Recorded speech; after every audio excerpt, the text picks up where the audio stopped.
परिषदेची निवडणूक होती 11 जागांसाठी.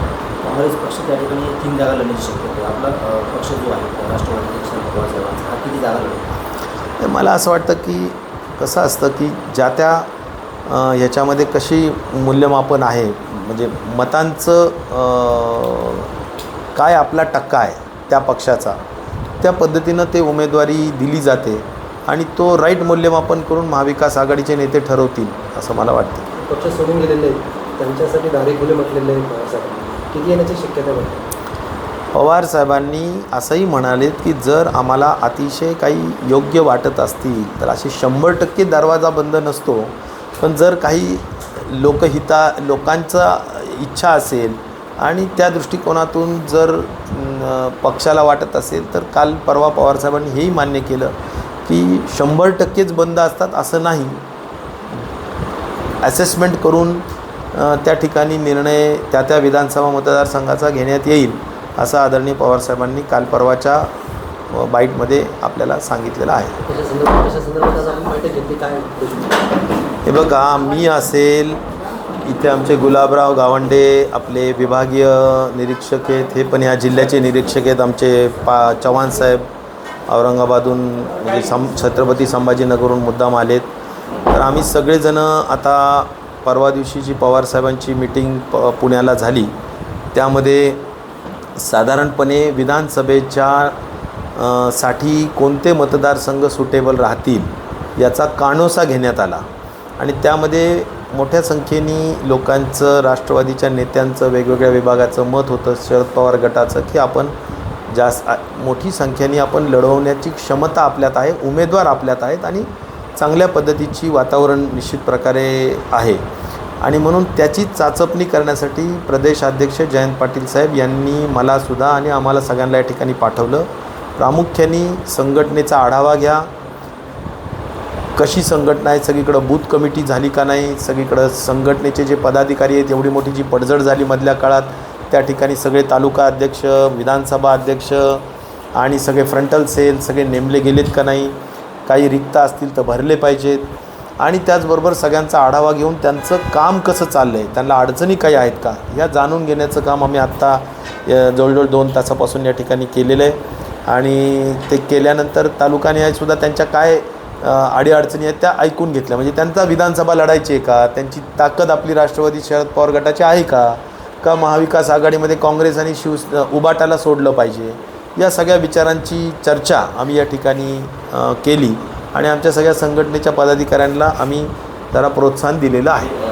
7 मतदारसंघापैकी किती जागा मागणार आघाडीमध्ये? नाही, आता लोक तर मला आता मी इथं बरेच लिहून घेतले, तर लोक तर 4 मागा, 5 मागा, 3-4 मागा असं चाललं आहे.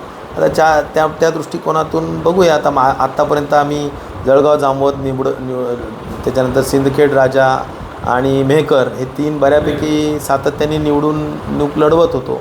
आता लोक इतर मतदारसंघातसुद्धा म्हणतात की आमची ताकद आता बऱ्यापैकी आहे, तर ते पण लढा. तर ते लिहून घेतलं आहे.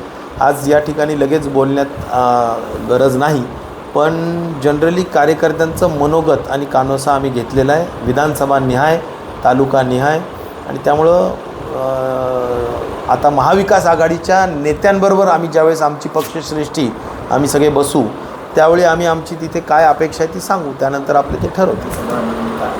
त्यासाठी आपण शरद पवार पक्ष, आपण राष्ट्रवादी पक्ष किती जागा मागणार आहे, किती जागा लढणार आहे? नाही, आता आम्ही मागे 109 लढलो होतो, तर असं मला वाटतं की त्या दिवशी पवारसाहेबांनी घेतलेल्या मिटिंगमध्ये निश्चित प्रकारे बऱ्याच मोठ्या पद्धतीनं आमचे विभागीय आणि जिल्हा स्तरावरचे जे नेते आले होते तर त्यांनी खूप आशावाद व्यक्त केलेला आहे. तर मी इथं आकडेवारीत जाणार नाही, कारण आकडेवारी सांगण्याचा अधिकार हा आदरणीय पवारसाहेब जयंत पाटील साहेबांना आहे. पण एक नक्की सांगेल की खूप मोठ्या पद्धतीनं उत्साहाचं वातावरण विदर्भामध्ये सुद्धा, मराठवाड्यामध्ये सुद्धा आणि पश्चिम महाराष्ट्र तर आमचं आहेच व्यवसाय आणि विषय, आणि सगळीकडेच त्या ठिकाणी लोकांमध्ये एक उत्साह आहे. त्यामुळे आम्ही लोकांचा उत्साह खूप होता, मागणीची म्हणजे अपेक्षा पण लोकांची खूप होती, पण शेवटी महाविकास आघाडीमध्ये एकत्र बसून राईट मूल्यमापन करून महाविकास आघाडीचा स्ट्राईक रेट चांगला पाहिजे प्रत्येक पक्षाचा, असं पवारसाहेबांचं पण मत आहे की आपल्याला आपल्या पक्षाचा स्ट्राईक रेट चांगला पाहिजे. जर आपण जेवढे लढवतो आहे त्याच्यामध्ये खूप जास्त संख्येने आपण निवडून आलो पाहिजे. जसं आता आपण 10 पैकी 8 आलो तर स्ट्राईक रेट आपल्या सगळ्यांमध्ये 80% मार्क मिळालेले आहेत आम्हाला.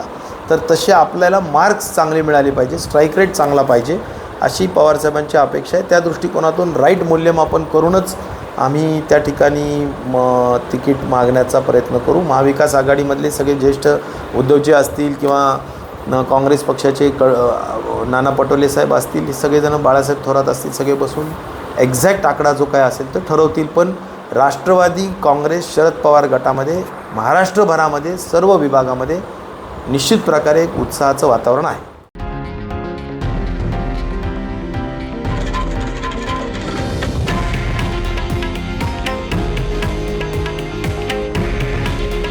हे आहे देशातील नंबर 1 न्यूज नेटवर्क आणि आपण पाहत आहात TV9 मराठी. काळजी तुमची, हित महाराष्ट्राचं.